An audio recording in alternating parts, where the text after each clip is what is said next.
The transportation and logistics industry has its own set of challenges. In the hot seat, industry thought leaders take on M&A and what's driving the future of transportation and logistics. Are you ready for the hot seat? Welcome to In the Hot Seat with the Tenney Group. I'm Spencer Tenney. It's good to be with you. How do we make sense of all the data, all of the volatility in the freight market right now? With me to help make sense of it all, Dean Croke, DAT Freight Analyst. Welcome to the hot seat, sir.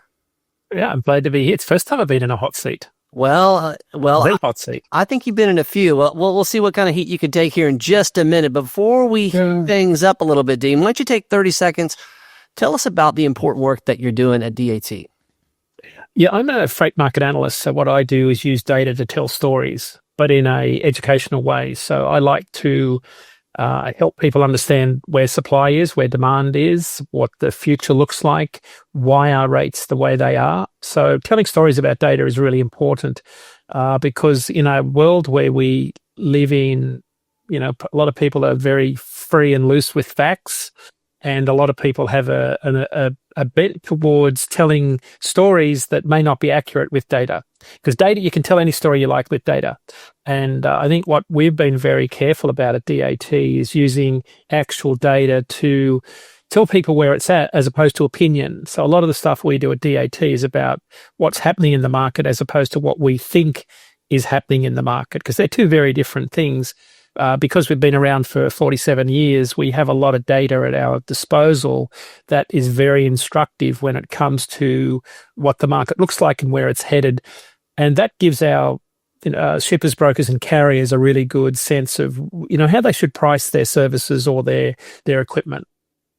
No, I think that's great. Well, my data is telling me that your story began down under, sir. Mm-hmm. That's your first access point to trucking. Tell this so we can have a little appreciation of kind of your career in this industry. Tell us a little bit about the genesis there. I grew up in a family trucking business in Australia. So I was driving trucks as a 5-year-old, literally steering a truck around with it on sort of auto control while my dad loaded hay on the back of the trailer. He had me driving. He had me. I started to drive willingly when I was 9 years old.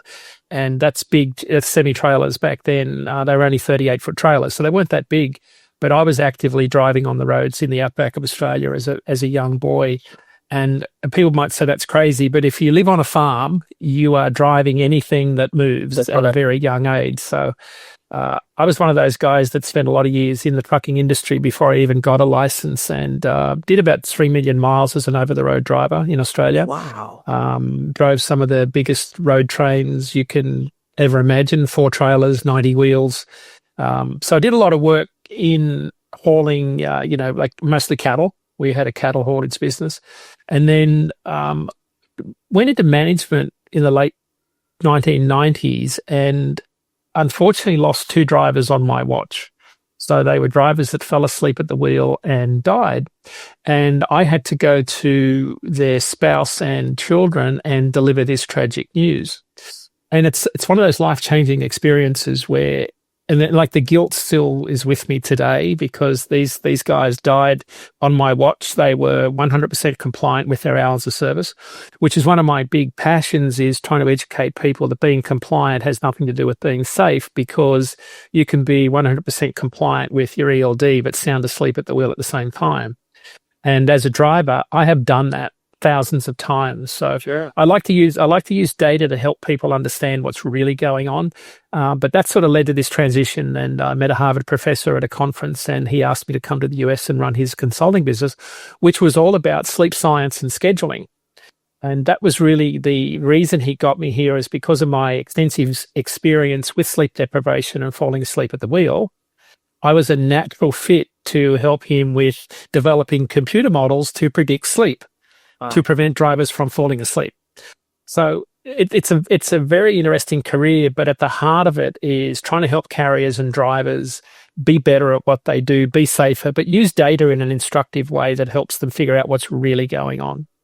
So let's dig in right there. As far as the data, our industry's changing so fast. What are some of the data points that are becoming more and more critical for folks to pay attention to as it relates to being a successful and safe carrier? I think location data is becoming really important. A lot of people are very reluctant to go down the ELD path, but embedded in an ELD is a lat long plot of where the carrier is. And a lot of people use it for tracking of where a load is. But for carriers, it's actually a really important data point to understand where their profitable lanes are, where their detention times are, which shippers, which lanes have the best miles in each hour as opposed to miles per hour. So I think where carriers can really benefit a lot from these productivity data points that come out of their technology that they've got around them. We have an exponential growth right now around technology. But what I see really changing more than anything now is AI is driving a lot of these agent chatbots or chat functions that do a lot of the work for carriers on their behalf. So we're probably in the midst of one of the biggest changes our industry's ever seen, which is the adaptation of technology that's allowing drivers to ask the right questions. Because as drivers, we're very bad at asking questions because communication is not our forte. But AI technology is actually allowing you to ask the right question in the right way. That's the biggest thing I'm seeing happen, especially in the last 6 months with carriers. They're using data now that, quite frankly, is shocking. We didn't anticipate carriers would be so aggressive in their adoption of technology. And what it means is that carriers, brokers, and shippers all now have this level playing field. And when you look at data, you see the market flattening out where there's no more volatility in the market because everybody's got the same data and there's no advantage one has over the other. So that's where I see carriers really benefiting is they have the same data and access to technologies that a large multinational carrier would have or a mega shipper would have. No, I think it's fascinating. Our firms, Tenney Group and you kind of co-educated at a recent KSM summit in Indianapolis. Yep. And you had a great presentation, 30-page, robust deck. And I'm looking at this thing, and the data points are fascinating, but it's a lot of information. So I'm curious. We're talking about infinite data points. Like how does someone like yourself distill that down so that the right information is actionable to the people that need it the most? So there's a couple of things. One is I look at data like a jigsaw puzzle. No one data point's definitive on its own. I think a lot of people make the mistake of latching onto a data point and saying that's the ground truth. That's not always the case. In fact, in trucking, it's more like a combination of data points. So if I want to build a picture, I have to amass a lot of different data points that build this picture. But Spencer, what I do, though, is I still drive. So I still own a Class 8 truck. I still drive. I reality check all of my data. So I don't make the mistake of saying, here's what's happening in the market without road testing it. And by road testing, I mean getting out there and actually hauling freight. And then, though, it's less about the miles, but it's more about the hours in the truck stop. That's where you really learn about what's going on. So I road test my data. I make sure I know that what I'm saying is expressed in a way that truckers understand. So that's why I've been very successful at teaching drivers the science of sleep and how to be safer on the road because it's delivered by a trucker, not by an academic. Well, so I think you've got to use the language. The right language is absolutely critical.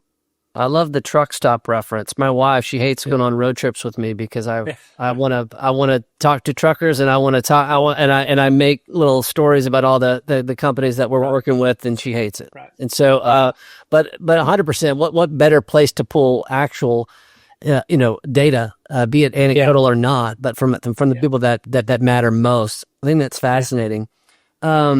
There's a couple of things out of this report and these trends that you kind of put. We were talking about watching from this presentation 90 days ago. I guess it was probably in May. Yep. But I'm curious, kind of where some of these things sit right now. One of the biggest issues that you kind of pointed in this report had to do with new rate differential, and this was like one of the trends that you wanted to watch here.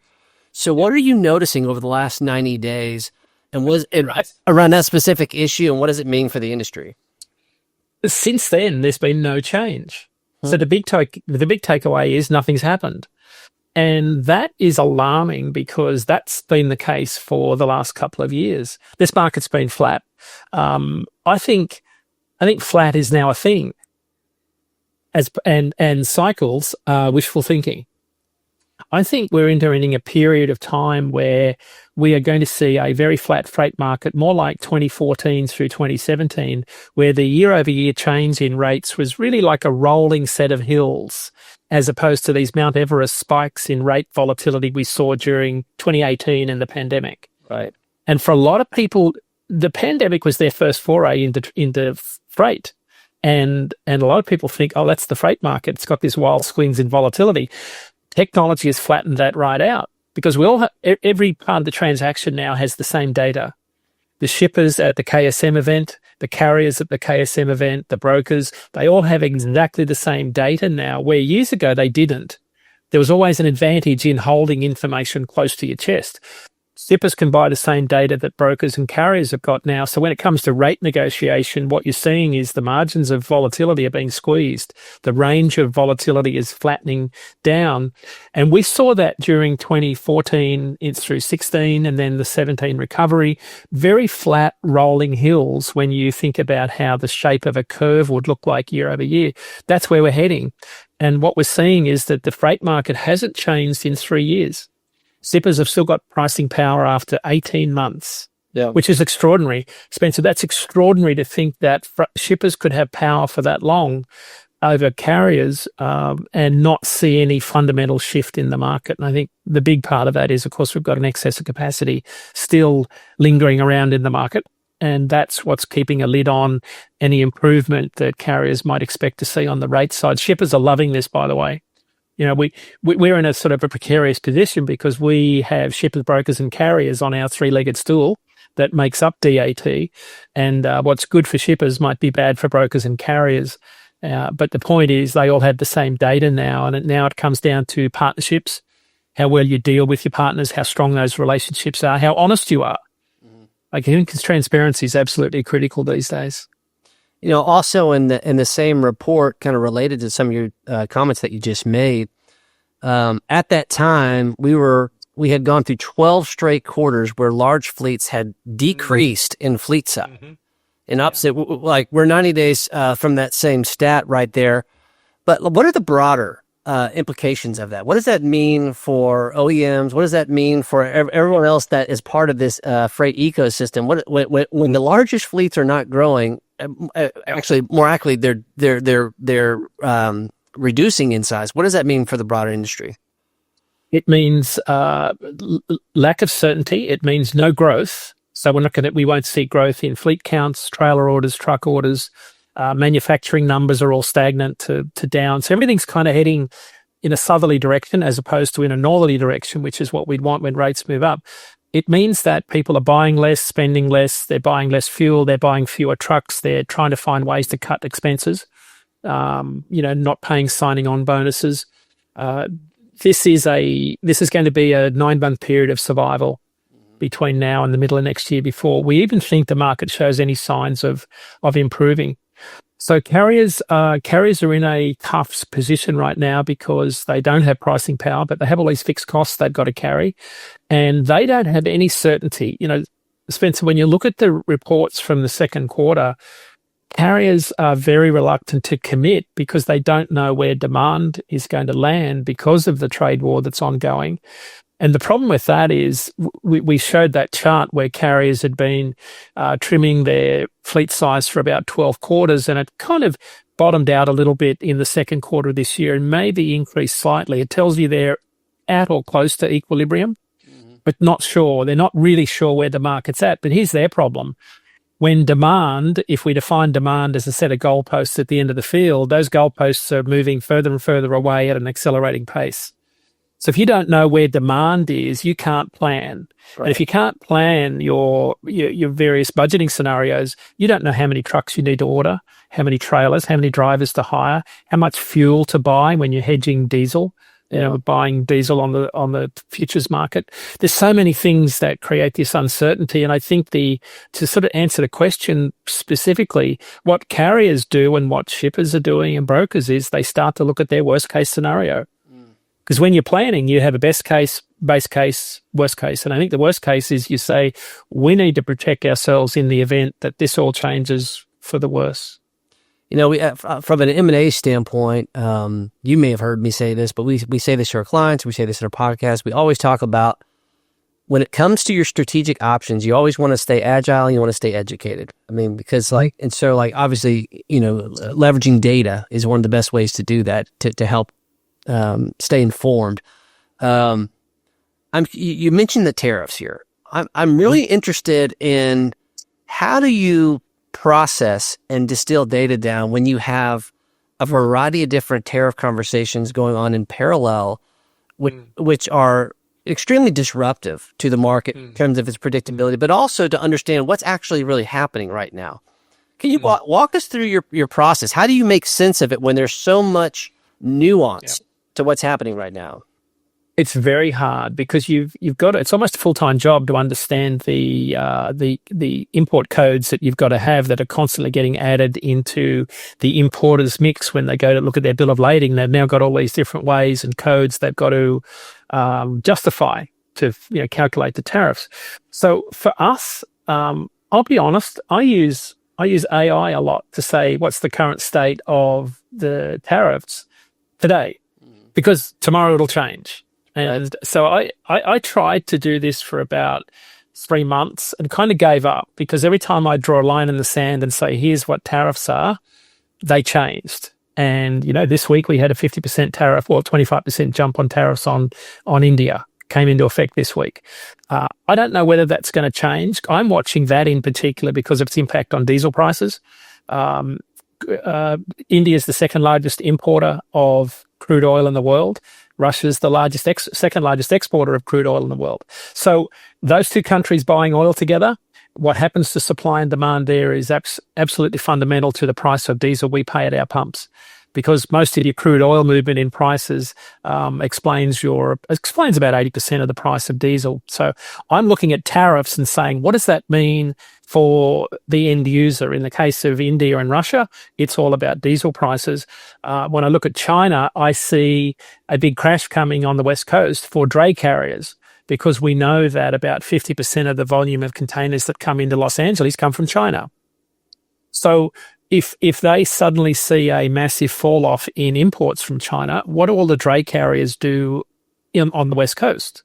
Yeah. And we're already seeing signs that there's some bankruptcy. So how I process it is I go to what market is affected the most. So I look at the commodity and say, okay, steel and aluminum tariffs, that's going to affect that short haul, that regional haul from Hamilton, Ontario, where the steelworks are, into the Ohio River Valley and Great Lakes region, where we have all of our manufacturing of automotive. And what you see is a massive fall off in loads being moved across the border and a big reduction in rates. So I watch for how the tariff impacts commodities also, mostly to answer your question. It's more at a commodity level than it is at a tariff on a country level, because it's the commodity that I'm watching. Tariffs on furniture, for example, that are now being touted. Furniture is a very bulky, freight-intensive product as opposed to computer chips that don't take up much space in a trailer. So if you see a decline in bulky freight items like furniture and an increase in anything to do with AI, data centers, computer chips, it means you have less truckloads of freight. Right. No. So I watch for the impact on commodities, but I'll be honest, this is a moving target. It's really hard to comprehend what the impact's going to be, because I think everyone, if they're honest, would say really don't know where this is going to land.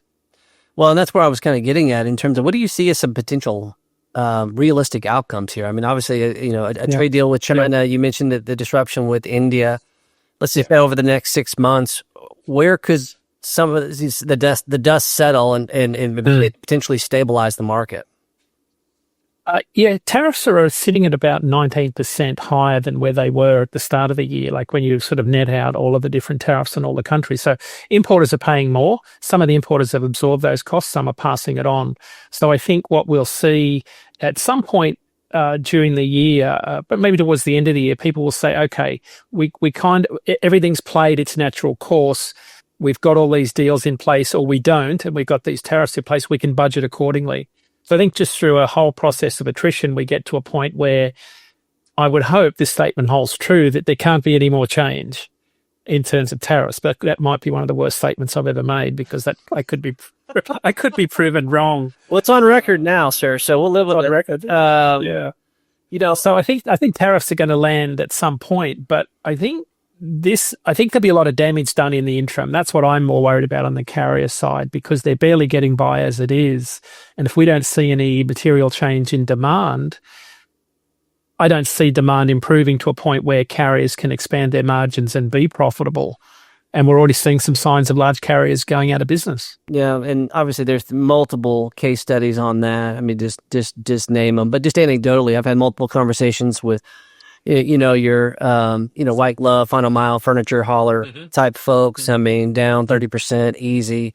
Drayage companies, especially on the West Coast, I mean, they're just they're just pummeled right now, and have been for the last 24 months right now. So as you talk about some of these negative trends, it's hard to imagine for those folks things getting much worse at this point. But but to that end, speaking of drayage and intermodal, Tenney Group will be speaking at the IANA event here coming up in a couple of weeks, which made me my eyes lit up. One of your excerpts from your report for KSM, you talked about intermodal plays a critical role in identifying the strength of market changes because it offers shippers an essential outlet for additional 53-foot capacity during periods of tight truckload supply. When intermodal spot rates, 5% of volume, begin to rise meaningfully, along with increasing truck rates, it's a strong indicator that we're seeing a true market turnaround. Right. So I really thought that was interesting as far as that specific data point right there. What are you seeing in that specific area right now? Again, no change. Yeah. It's been flat. Like, it's a flat line. It's been flat for months, probably the last 12 months. They've been moving sideways. The spread between dry van rates and intermodal spot rates has been sitting at about 50 cents a mile, and it hasn't changed in a year, and there's no sense that it will change. I think intermodal rates might drop a little bit because we've seen peak season. I'm not sure what your customers are telling you, but we know that peak season on the import side was July. When you see 117-year-old records get broken in the Port of Los Angeles for TEUs moved, that pretty much tells you that we've just had peak season. So I think what will happen is those rates could even weaken and that spread become a little bit larger. But the point is they're not going to move up, and they're definitely not moving up in tandem, which is what we're looking for in terms of a meaningful change. We may be on the precipice of some fundamental shifts if some of these railroads develop these transcon railroads, these non-stop railroads from, places. I think Los Angeles has always been a point where they run long-haul loads. I think people are all trying to bypass Chicago if they can. But where I see it impacting truckload, these current merger talks, is Phoenix, Atlanta. Because during the pandemic, Phoenix became a home for retail inventory that was coming in from overseas because California was kind of tapped out in terms of space to build warehouses. Right. Most of the warehouse activity happened in Phoenix, and that's where a lot of freight is transloaded and staged for fulfillment. It was always a backhaul market, so rates were always very low out of Phoenix. And that became a great place to stage freight. I think rail, if they start to run warehouse market to warehouse market, Phoenix to Atlanta, you start to see it impact truckload volumes off the West Coast substantially. And then you could also overlay excess capacity because those dray carriers on the West Coast that are going to have less freight to move, they're mostly got CARB compliant trucks that can run long haul. It's a very unique market because they're all they've got to be less than 2010, I think, was the oldest truck you can have over there now with in terms of the CARB rules. I might be wrong in my year there, but essentially a lot of those trucks that run dray work over there are fairly modern long-haul equipped trucks that could easily tap into that regional long-haul market and further depress rates on the West Coast. You're bringing loads of good news here, Dean. And thank you for it. For that. So in all seriousness, what are some glimmers of hope that some folks can look at moving forward? I mean, there's a lot of, listen, I'm not trying to paint something, a picture that's not there, but what are some trends and some data trends that you see that we can point to that do offer some positivity? Yep. I think there's a strong likelihood interest rates will drop. either way, we're going to see some drop. I think that will give the market a lot more confidence, and that should stimulate the residential construction market. There's a very tight correlation between dry van flatbed rates and new single-family home construction and permits. If we see interest rates start to head south, that will give the market an incentive to do more, build more, and that'll give us more freight. So that's one thing I'm really watching for. But I think bigger picture, anything to do with AI, nuclear power, you think about the adoption of AI technology and all of these massive data centers that are required to process all of this information in nanoseconds. There's a lot of freight that's required to move to these locations. And I read recently that the state of New York is going to build a big nuclear power plant up on the bottom of Lake Ontario up near Rochester, New York. There are hundreds of thousands of loads of freight that is involved in building nuclear power to provide enough energy to run the AI revolution. So I think, I would be looking at, and this has been one of the growth areas we've seen, is anything to do with AI. So think about data centers, cooling centers. We saw a lot of things move on RGNs and low bed flat, drop deck trailers, where they're this sort of 15-foot wide, 30-foot long configuration wrapped in white plastic. There's essentially all these modular data centers that get bolted together. We've seen an incredible growth in the movement of those over the last few years. So if, we've seen an increase in that commodity, anything to do with AI, anything to do with data and technology, that's been a real growth market, and that will continue to increase. So I think that's a real bright spot on the market. But of course, you need the right equipment to haul that sort of specialized freight because it's overdimensional. That's right. When do you think that we'll have an idea of whether, to what degree, either interest rates or, maybe in combination with the Trump administration's big, beautiful tax bill, when do you think we could realistically understand if that's moving the needle? That's a good point. I think I'm looking for the next Fed meeting, and I'm not sure when that date is. I think it's coming up shortly when Powell could introduce another rate cut.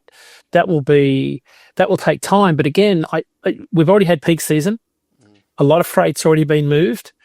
We had carriers, friends of mine, have their best or their biggest first quarter of the year ever in 30 years, January, February, March this year, moving steel across the northern border, steel and aluminum coil. So I think there's a sense that a lot of freight's already been moved this year. It's going to take time for manufacturers, if interest rates drop and they start to increase their capital investment and produce more, it'll take us still into the first quarter, maybe second quarter of next year before we see any signs that's improving. Because I think, Spencer, one of the things that everybody's lost is this sense of trust. Like if you don't trust the policy decisions to stick, it's very hard to commit because everybody's worried about, well, what if it changes? Yeah. So that to me, we can say things should improve, but I think there's going to be this time around a real reluctance to invest and move too quickly. That's why we think at best any freight market recovery is into the first half of 2026. Do you think that sentiment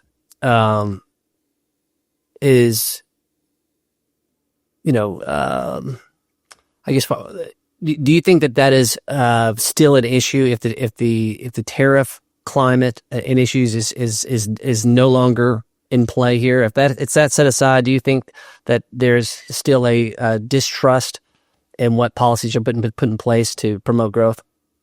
It's a really good question. I think there will be if there is some sense that we know what it's going to cost.